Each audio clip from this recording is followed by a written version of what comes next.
You are in for an interesting ride. And welcome to the ETN Files interview. This is episode 2 with Peter Khoury in Australia, and this is continuing the exploration of his encounters and experiences with all things ET, alien, and paranormal. As we have discussed in episode 1, he had the incredible situation, let's call it, where he had some DNA evidence left through an encounter with one of these off-planeters, off-worlders, ETs, whatever you want to call them. And that resulted in the book by Bill Chalker called Hair of the Alien, giving all the results and details of that. Absolutely fascinating. So in episode 2, as we catch up with Peter, we'll hear what else has been happening for him on the paranormal, ET, and all that kind of jazz. Join me on this hot July afternoon in 2022, and we will get started. So Peter has just shown me this wonderful photograph with John Mack, a man who I love very much from a distance, didn't know him personally, but he knew John and had even a regression session with him. But Peter, just tell me about this photograph and then we'll get on to your regression session. Well, the photograph is of myself, Bill Chalker, John Mack, and Dominique, who was his assistant and partner at the time. It was taken at the International Pacific Hotel during our support group workshop. John came out in 1996 and he spoke at the Transpersonal Association conference, and Dr. Patty Barton, who organised the conference, she was the president of the Transpersonal Association, actually contacted me and asked me if I could organise a support group, a workshop, because Professor Mack wanted to work with abductees who have had experiences in Australia while he was here. And of course, I jumped at the opportunity, you know, thinking someone of his calibre, I might be able to help a few people, help me as well. I remember John, when we took that photo, he made a comment about the hotel being extravagant, and he's like, you've spared no expense. And he's like, in America, I usually go in back alleys and, you know, down stairwells into darkened basements, and it's all hidden, and, you know, everybody's concerned about anybody knowing that this is an abduction support group or whatever. And he goes, you've gone all out, you know. And yeah, it had an impact, I think, on me, that he was so impressed. We just hit it off. Like, I didn't look, I'm not the type of person, because I was involved, I was, you know, the president of the support group, and I basically organised it and organised the meeting and that. I'm not one to jump there and push my case in front of John. And so I took a back step and I let everybody else that was involved in the support group tell their stories. We had a family from Victoria in Melbourne that came out to the meeting, and it was a father, mother, son and daughter. So it was a family of 4, and all of them have had experiences. And they had the opportunity to spend some time one-on-one with John, and they really appreciated. And he was more intrigued in them, in the family as a whole, as a unit, having these experiences. And he really wanted to spend time with them. Yeah, we just hit it off. And after the meeting, he actually asked me if he could come back to my place and spend some time with us, with the family. And Dominique and he came back, and we didn't leave each other's side the whole time that they were here. I think they were here for about 2 weeks. And we spent every day and every evening either sightseeing or catching up with, you know, people who've had an experience who wanted to do a bit of work with John. There was one person in particular who attended the workshop thinking that her case, which was a prominent case, I won't go into details, I won't name the person, but a really good case. Unfortunately, sometimes people can be their own worst enemies when it comes to their cases, because when you try and push something in someone's face so much, it's off-putting at times. And if the story's good enough, let it sell itself. Like, yeah, and I think that's where John could see that not one time that we spent together did I talk about my story. And then one day before, a couple of days actually before they left for Arnhem Land, which is the Aboriginal area, he wanted to speak to elders there, and he got some really good research done there. He asked me if he could do a regression session with me. I'd only had one regression session with one of the professionals in the group, and I did it. I trusted the guy, and I just wanted to see that he wasn't going to lead people with the questioning and that, because I had an issue with some hypnotherapists where they are leading the person to suit their agenda rather than let the people tell their story. I agreed to do the regression with John, and he brought in another psychiatrist who was from Sydney. She sat in on it, and Dominique as well. So it was John, Dominique, and the female psychiatrist. And it was at one of Dominique's friends' places. But anyway, when we did the regression, he regressed me about my 1988 stuff in particular. He was interested in when I was petrified, and I thought it was evil, and I thought it was the devil, and I thought they're taking my soul. And here I am, I'm in tears, and I'm sweating, and like I'm freaking out. And then all of a sudden I see this goldish looking two beings, and I'm totally calm within seconds. And during the regression, that actually happened, where I was sweating and I was freaking out. And then all of a sudden, as soon as I look into the being's eyes, this is through the regression, I'm totally calm. And after the regression, I remember John and the other psychiatrist talking. He said to her, they both actually said, you cannot fake that. You can't fake sweating, your body's sweating, and then all of a sudden, within a split second, everything's calm and you're okay. We discussed, I had a memory of being on a table. This is from my 88 experience. Memory of being taken onto a craft, being on a table and having like a bunch of aliens all around me, and they're all talking. And once again, it was like birds chirping. It was like not one of them talking at a time. It was like they were all talking at the same time. But I knew that they knew what they could understand what everybody was saying. And at times I could even pick I could sort of pick on things, but it was so quick and so rapid, and so many of them talking at once. I thought, I'll never remember anything you're telling me, and that came through the regression. Other than that, everything I talk about with my experiences, it's all conscious recollection. It's all something like I'm talking to you right now. It's not through regression. That's the only extra bit that I'd say that I didn't have conscious recall of, was being on that table. Did you actually have a session with John about the 92 event? No, we didn't. No. And it's funny, John wasn't about evidence either. John was about this transpersonal journey that humanity is on at the moment, and how this phenomena is affecting people on a different level. That's a thing. He had a little bit of an issue with Bill Chalker, and John made that comment clear to me. He said to me, Bill is all about physical evidence, trace cases. Something has to be that. He said, where with me, it's not. It's about how humans are evolving, the effect it's had on humanity, the transpersonal journey. That's what John was interested in. And that's why his first book was called Abduction, Human Encounters with Aliens. And his second book was called Passport to the Cosmos. That's the angle he was interested in. I mean, it is absolutely the biggest thing that's ever going to happen to you in your life. Bill Brooks springs to mind. I wrote his story. And when this kind of download of information came of a lifetime of encounters that he didn't know about until he was 44, it broke his head open in a way that nothing in the world could have done, and completely reoriented his psychology and his understanding of a lot more in the world than he was initially aware of. And that's what it's doing. Just those doors of perception are 360. There's no door. Look, I understand where John's talking about the transpersonal journey and the change in people. When I was younger, like I said, I left home and I lived on my own for 5 years. I actually met a woman. I was 18 years old, and I met a woman who was 29 years old. She was 11 years older than me. She had 2 children, a 7-year-old and a 5-year-old. And I ended up staying with her for 4.5 years. Turbulent 4.5 years, took me down the wrong path. I was going to join the police force and the Australian Army. Anyway, I met this woman, and it just took me down another track altogether.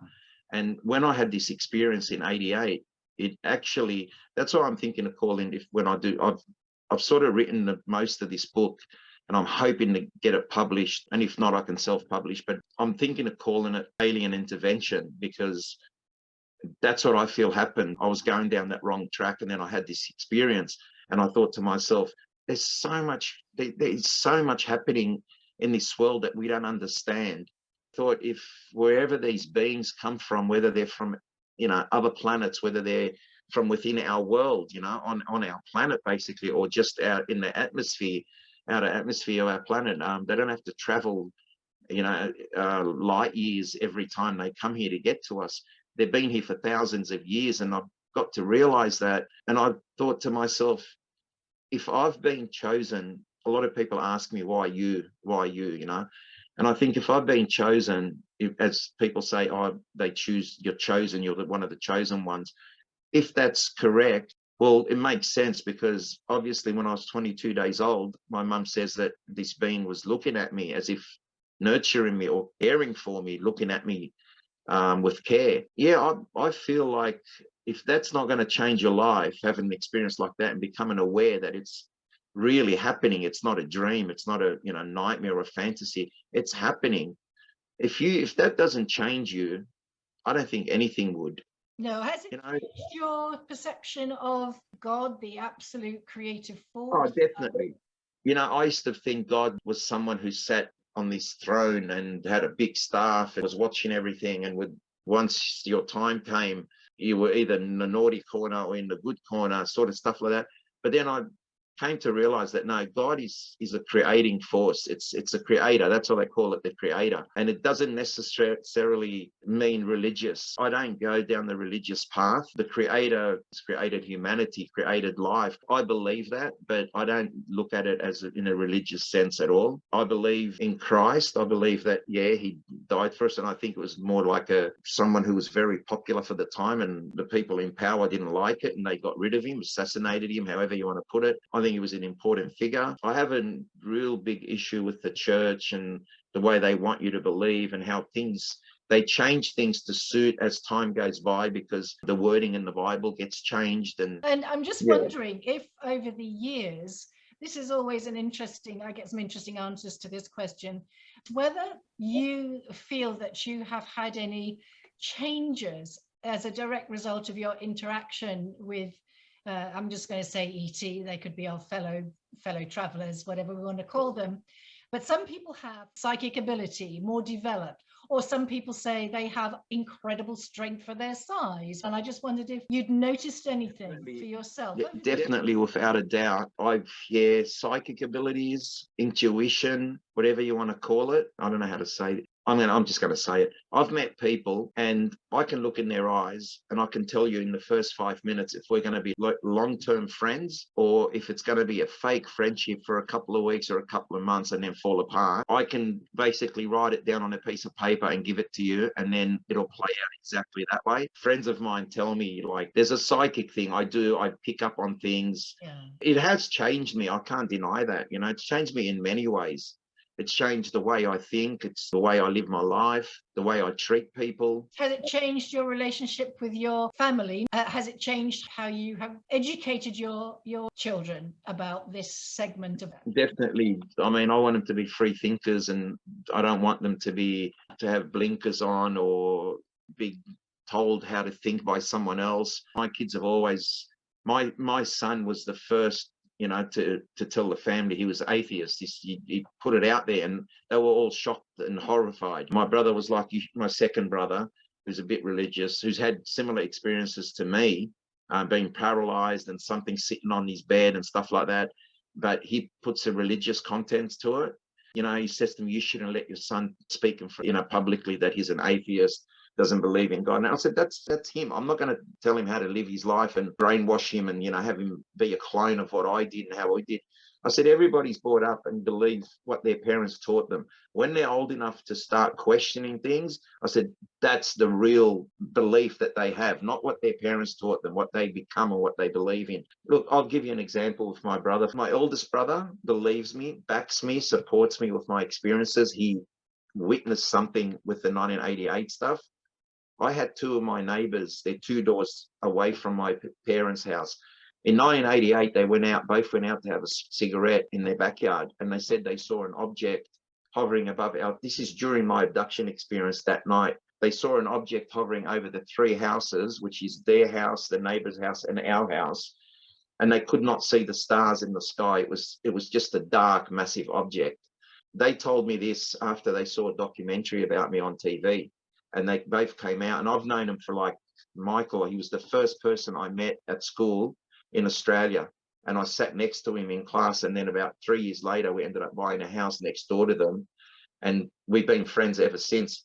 2 of my friends I've known since year 3, which is 3rd class, like about 8 years old, and the other one from 5th class.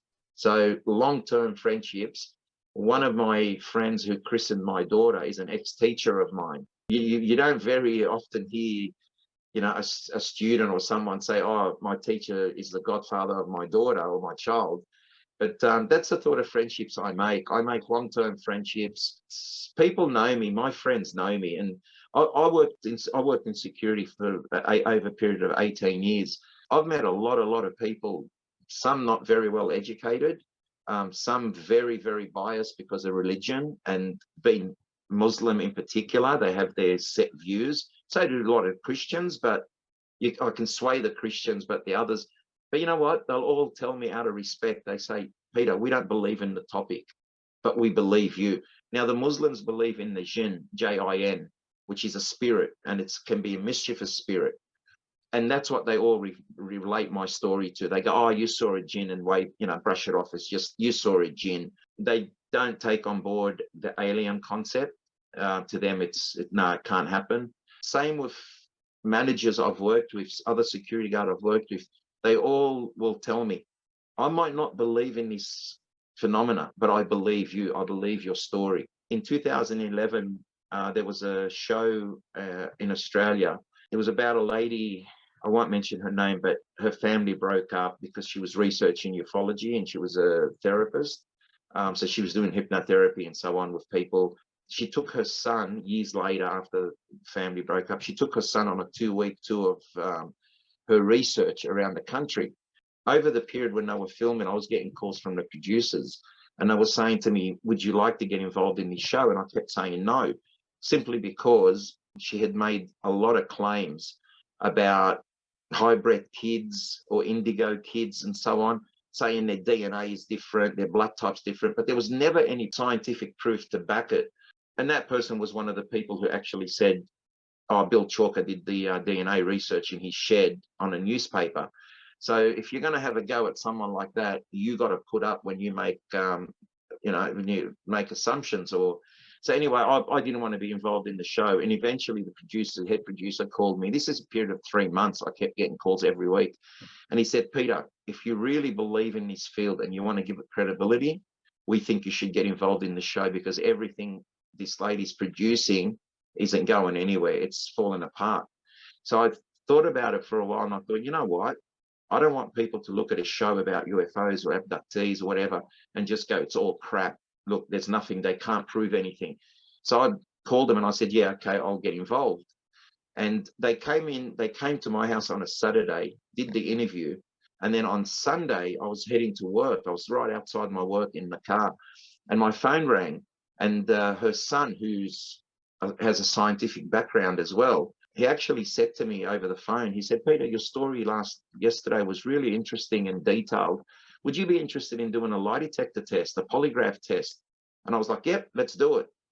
When it went to air, I actually saw it for the first time. And then here he is commenting about me agreeing to do the test. And he's like, wow. I asked him a question about a polygraph test, not even let me think about it, not even taken a breath or going, oh, you know what? Yep, I'll do it. He goes, it says a lot. But then his mum was working with an ex-Navy SEAL who, through regression, was remembering a lot of experiences that he's had. He was going to sit a polygraph test as well. And her son actually said, I have no doubt, his name was Greg. He said, I have no doubt that Greg will pass 100%.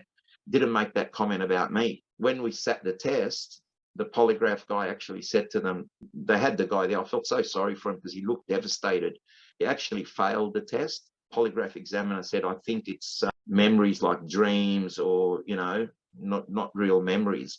And the guy was like, oh, really? So all this time you made me believe that it was real, to the person that was doing the regressions and so on. And I felt so bad for the guy. And then when I did my test and did the polygraph test on the Wednesday, and I had Frank Quilts, who was the first hypnotherapist that I worked with, and he was the first one to see the donut hole in my head, other than my fiance at the time. He was the first therapist or researcher to see the mark on my head. They had a massive debate with the production crew, and it would have made great television because it was a great debate. And Bill Chalker brought out all these facts, how it's not used in a court of law, and there's cases where people have been convicted and jailed, and then some other polygraph examiner reads the test and sees that they passed it, and then they're compensated millions of dollars or whatever. So it was a massive debate. And then Bill Chalker walks in the room and sees me all hooked up on the machine. And he's like, "What are you doing?" And I said, "I'm doing it." And I'll tell you the reason why I decided to do it. After all the discussion, I walked out with my wife to the back veranda, and we were talking, discussing it, whether I should or not. She said, "Don't do it. Don't do it. If Bill and Frank are saying don't do it, they have your best interest at heart, don't do it."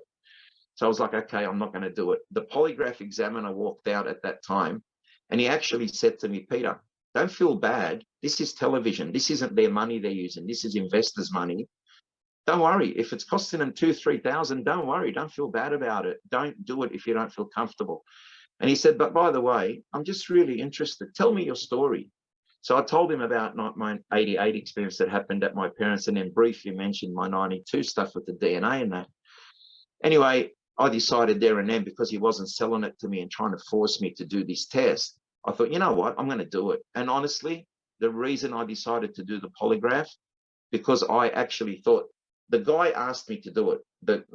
The lady's son who was in the show, I didn't say to him, "I'll do it." They asked me, they put the question to me, and I think he was probably hoping I'd say no, I'm not doing it. And that casts a lot of doubt over you.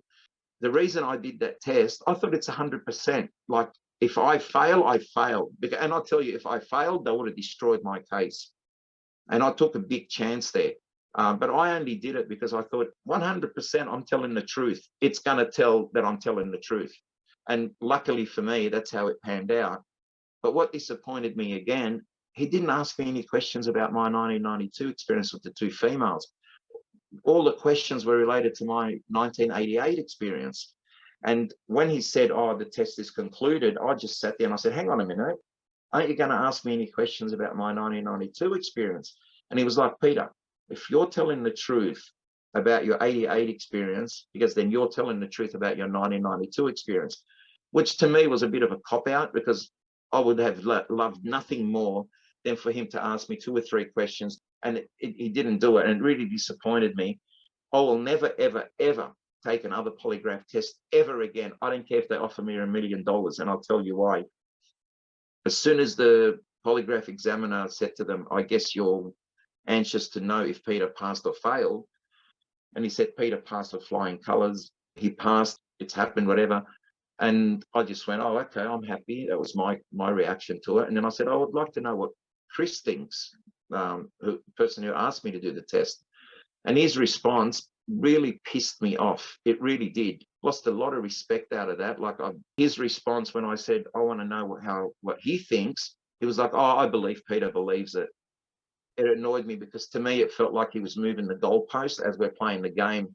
"Oh, I'm just going to kick the ball here. Let's put the post there and score a goal." That's, to me, don't ask me to do something to put me on the spot. And then when I don't even hesitate, "Yep, let's do it." And I do it and I pass it, and then play it out as if it's nothing. This goes to show you that you're absolutely right about how mainstream media is, as we've discussed earlier.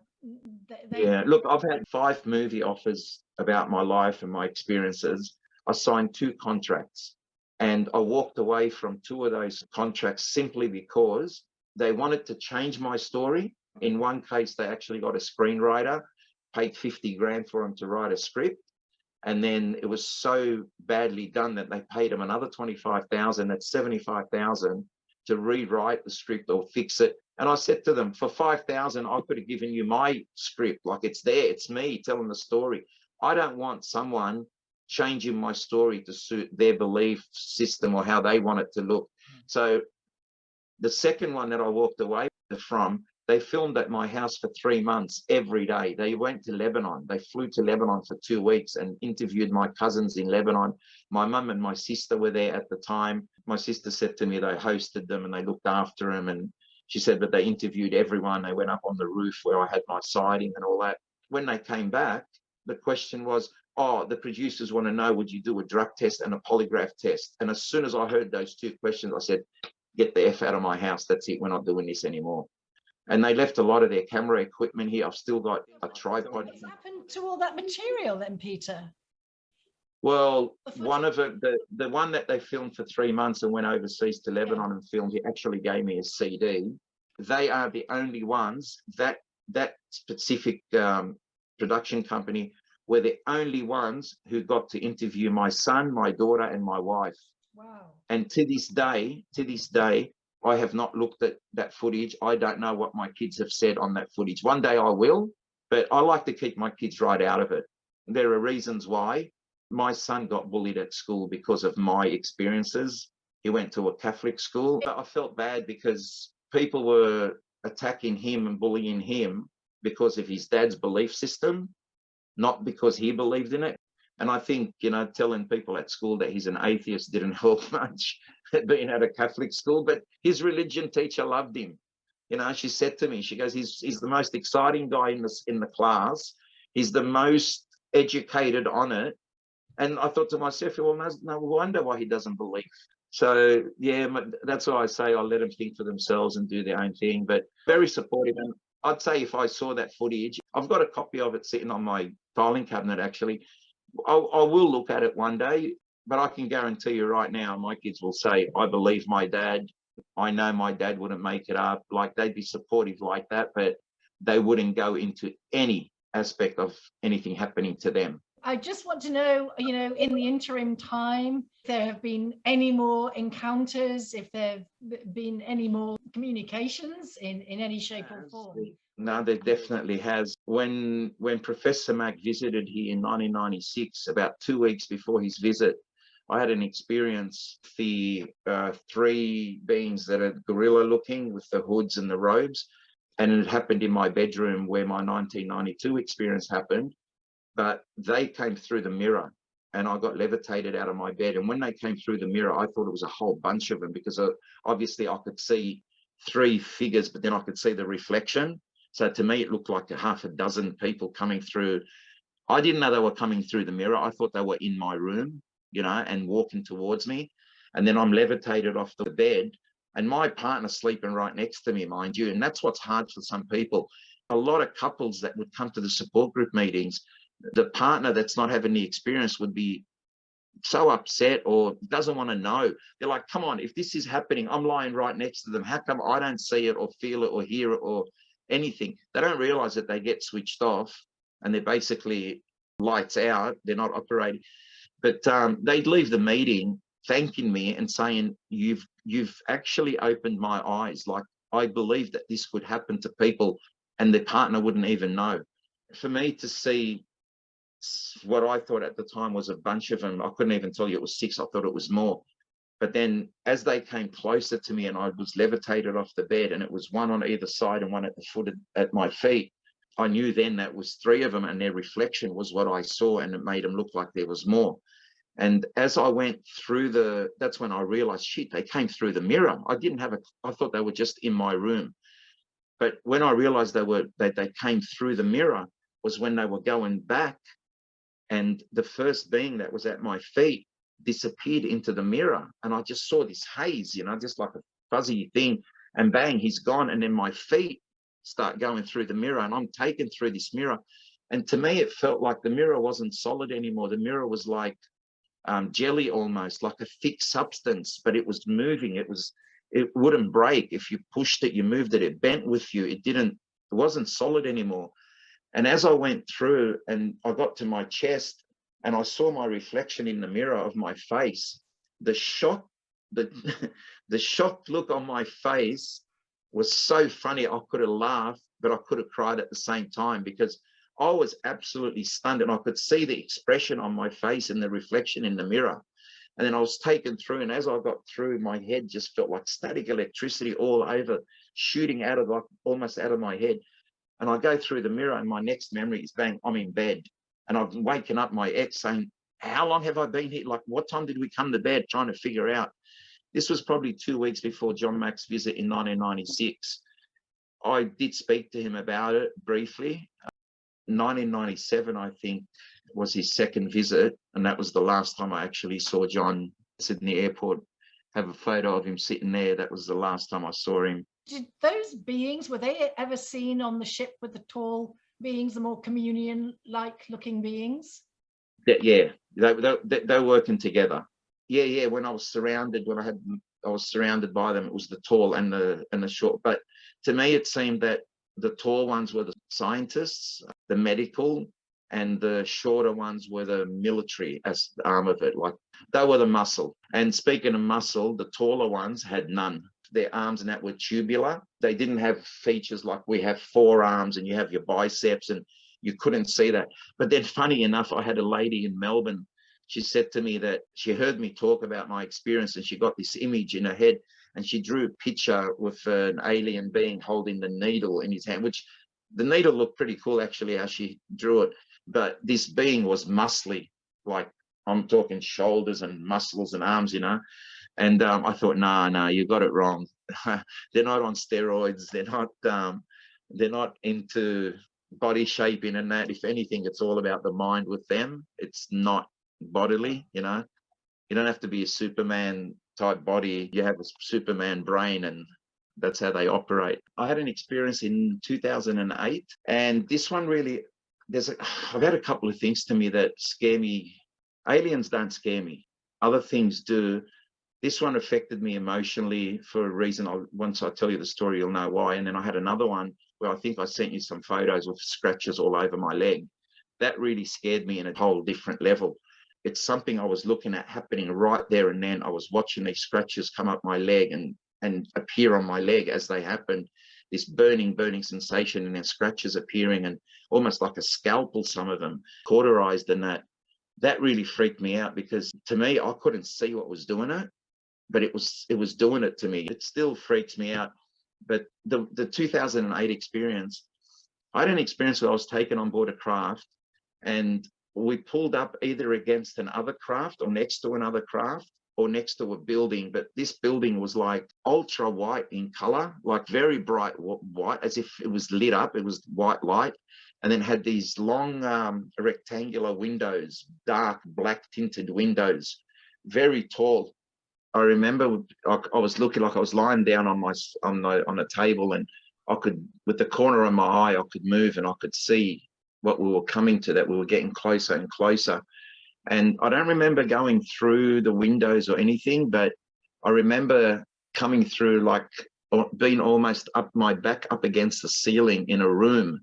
As I'm looking down, I can see a bed, and I can see a female in her 40s, straight dark hair, lying in bed, as you know, sleeping, awake, because she was looking at me. Her eyes were open. I know that she must have feeling some paralysis, because she couldn't move, and she just had this look of fear on her face, and it devastated me. It really hit. I have this thing about, I don't want to be with any women, like sexually, unless they want to be with you. Like, you'd never force yourself onto someone, or you know, like I remember when we were younger, you'd go out and mates would go, oh, she's mine, you know, no one talked to her, she's mine.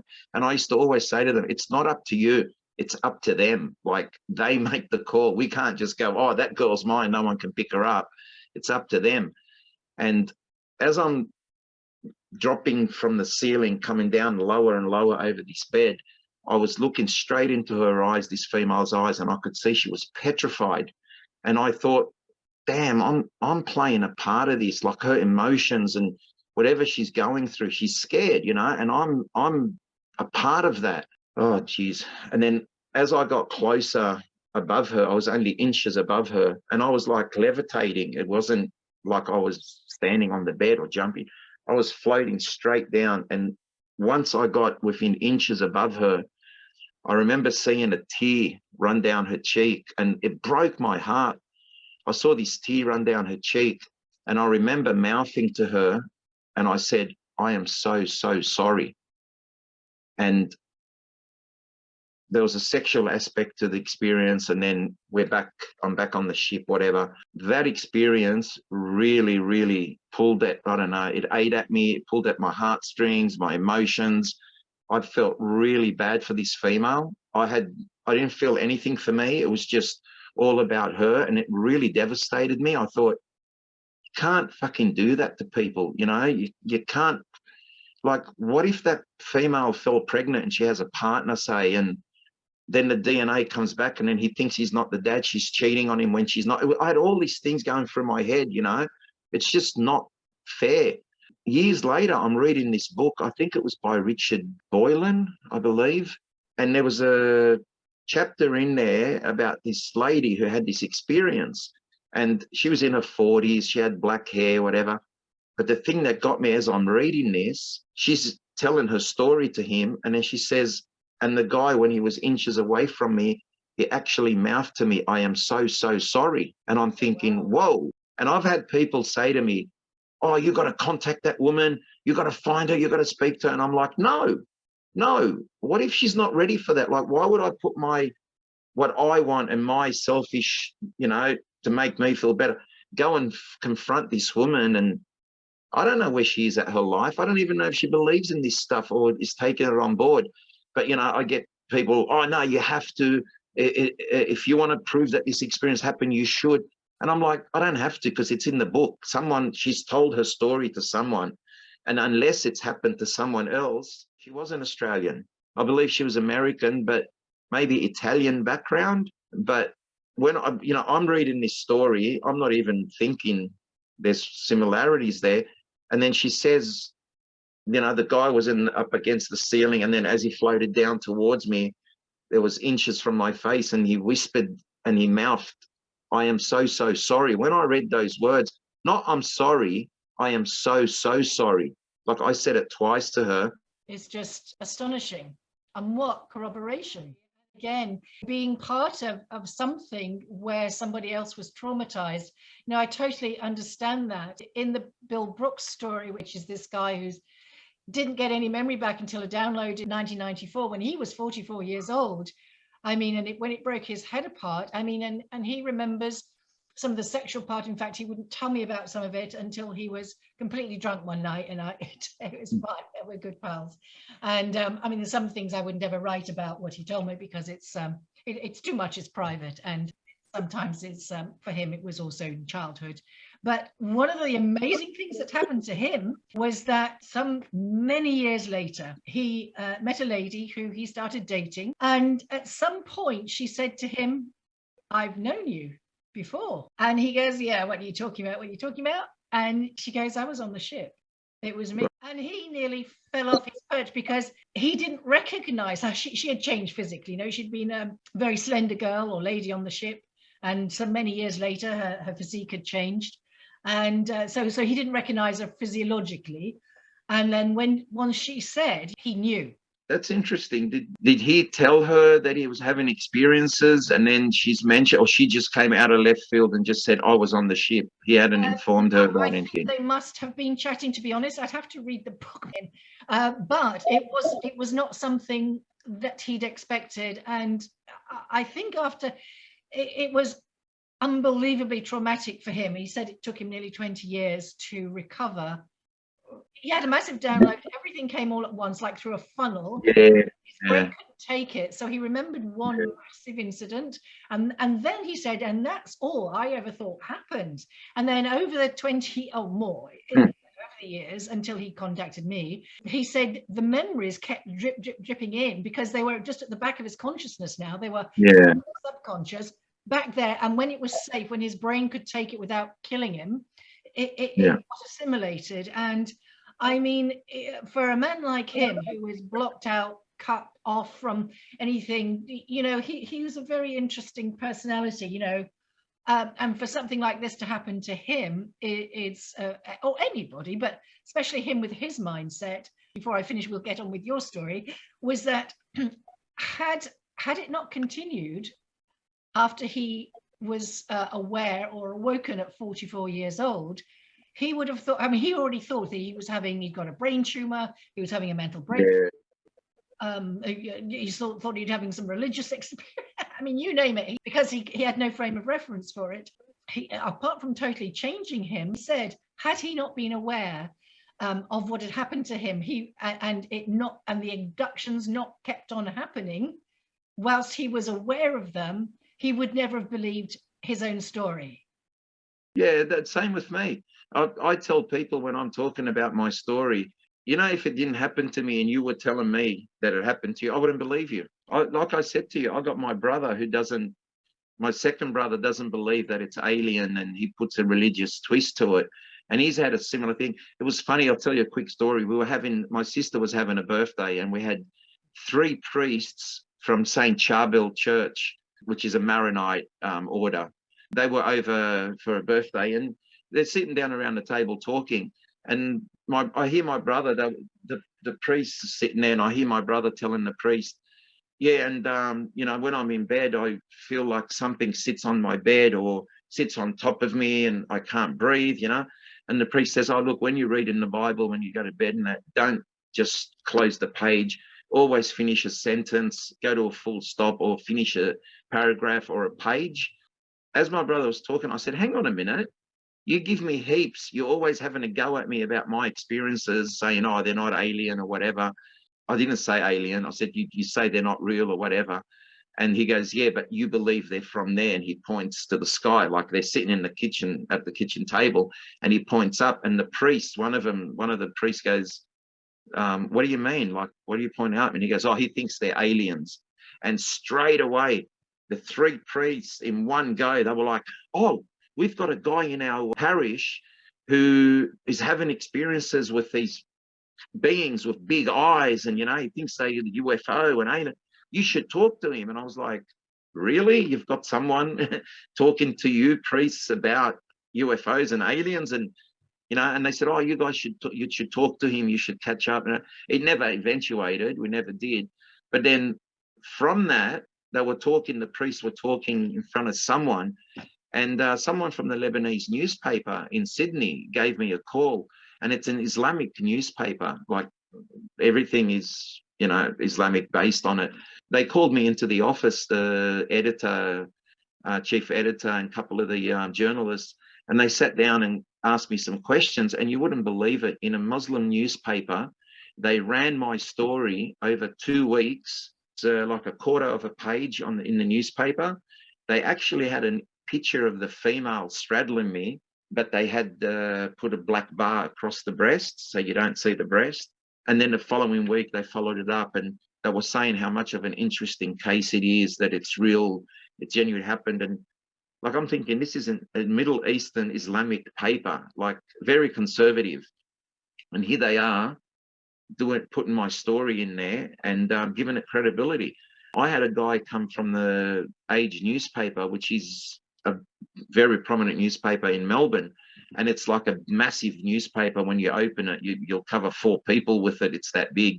The guy came out, his name was Paul Heinrich. He was an investigative journalist, and he came out to my house one day, and we're sitting down having some lunch, and he's interviewing me, and he said to me, he goes, Peter, I was actually sent here to destroy your case. He goes, I'm an investigative journalist, and they sent me to just tear your case apart. He goes, but you've impressed me so much. Have a look at the article when it comes out. I'll send you a copy. And you know what? It was one of the best articles written about me.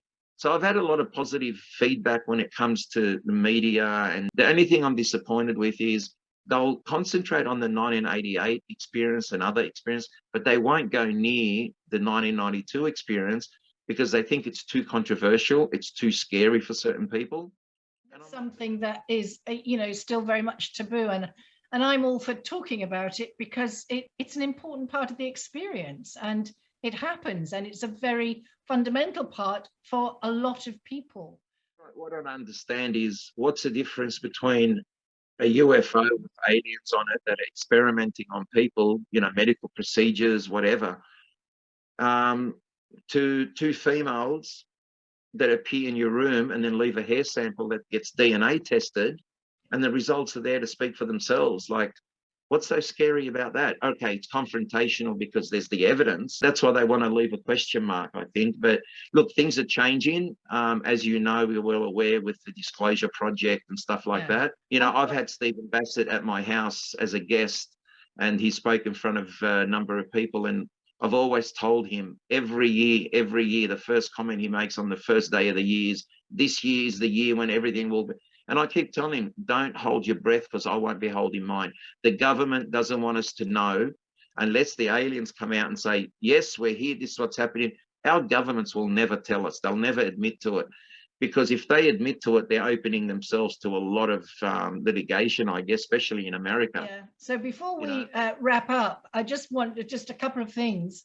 Have you been shown any hybrid children or Yes, I have. offspring from? Yes, I have. And I've spoken to Bill Chalker about it. One experience or one memory where I was taken into what looked like a massive craft, but it was almost like an outdoor setting, but inside the craft. And we were on an overhanging, it's almost like the Grand Canyon where they've got that ledge, the glass ledge where people can walk on. It was similar to that where we were on a craft, but we were seated outside and I could feel the breeze and the wind and so on. And there was another female, she was about 14 years old, whitish color skin, short white, short hair, white, not short like a boy, with a little bit of a curl to it, up to her ears, down to the bottom of her ears, very slender looking. And as she sat opposite me at the table, she actually reached out and grabbed my hand and she was holding my hand. I got a lot of emotion out of that because, I mean, I have a daughter here. And the female from my 1992 experience, the blonde, I never forget her voice, although I just felt it. And rather than hearing a voice, it was a feeling, a knowing. I remember one day I hear her voice coming to me and she said, "Your daughter is beautiful." I knew she wasn't talking about my daughter in this life, but she was commenting about the daughter that she's had. And she said, "Your daughter is beautiful." And it rang so clear in my ear. It was like someone standing right next to me and saying it to me. So yeah, I have, and it was an emotional, really emotional for me, that meeting. I said to Bill, like, it really affected me because I really felt a connection. And when she reached out and grabbed my hand, it broke my heart too, you know, like she knew who I was, maybe around 2012. I haven't even spoken about my UFO sightings. And that's a lot of what a lot of people forget is when you've had abduction experiences, it usually comes part and parcel of, you know, UFO sightings. And I've had some really great sightings, and I've been fortunate enough where I had a sighting in 1996 at where they were building the Olympic Stadium, and we were at the park there, and it was 250 people. And I always carry a camera and binoculars in my car.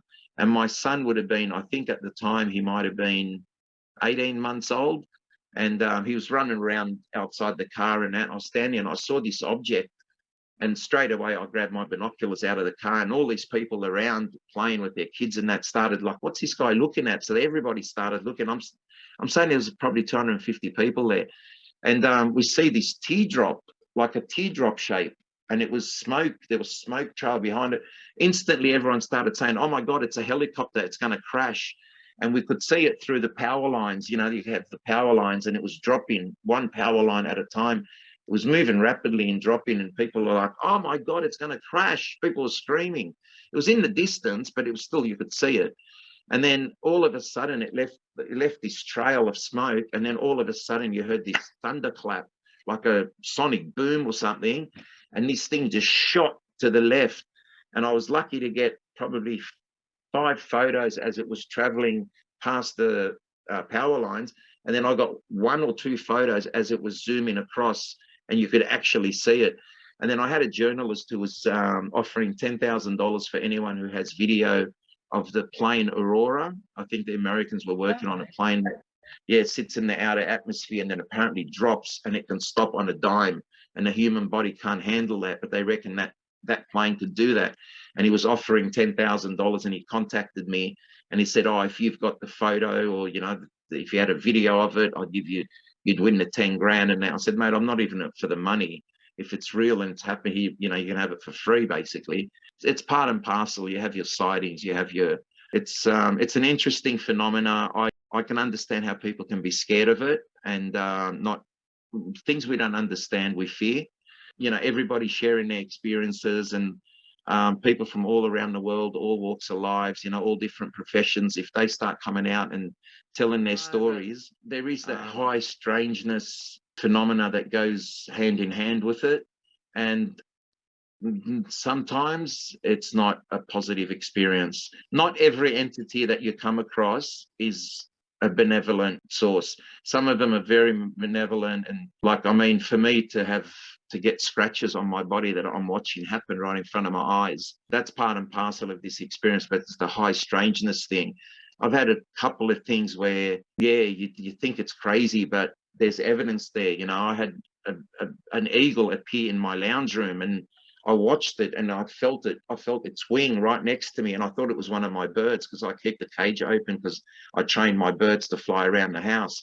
And I'm thinking it's one of my birds, and then this huge wing wraps around me, and I'm looking at this, eagle, and then the eagle had a tail that was made of like jewels, and then all these jewels, the tail starts falling apart, and I can hear the jewels hitting the tiles and bouncing. When you drop like crystals or glass or little pieces of stones or whatever, how they just jingle and make that noise. And then all of a sudden I stood up and thought, what the hell was that? And then I heard about 10, maybe up to a dozen, but it was 10 hits, as if something hit in the wall. To me it felt like a bird with its wings spread out, and it's turning around and it's just banging on the wall as it's flapping around. And then I heard two distinct different bangs which were on the back door. The first 10 I heard were on the walls, which was my kids' rooms basically. Then I heard the ones at the back door, and it was a different sound. You could hear the door move. It's a completely different sound. That freaked me out a little bit. Yeah, there's a lot of things that happen that really concerns me, and I can't understand it, and it freaks me out. But I wouldn't change it for the world. Like, it's something that I'd rather experience than have a boring life and nothing happens and it's just all mundane. And there's nothing better than knowing that there is something out there. We may not understand it, but there's definitely something out there. And apart from your intuition being heightened, which no surprise there, are there any other sort of material skills, creative skills? I've always liked art and music, but I was usually kicked out of class. For some reason the teacher didn't, and we had the same teacher for art and music, so my talents there aren't the best. But I mean, I'd love to be able to I would love to draw my experiences. I've attempted to, and I've used a couple of the things, but I haven't had enhanced skills as such. I'm pretty good at what I do, and especially in the security industry, I've got a lot of respect from my peers. I'm a head supervisor. I go above and beyond. Like, I've been involved in 2 armed robberies. I had a shotgun to my head for 7 minutes in an 8-minute robbery. I'm at my best when crap hits the fan, basically. So when a lot of people are under stress and they're ducking for cover, that's when I'm at my best. Seem to thrive when crap hits the fan, basically. Thank you very much. It's been absolutely fascinating, Peter. Pleasure. It's now as a 30th anniversary. So again, we'll look forward to it.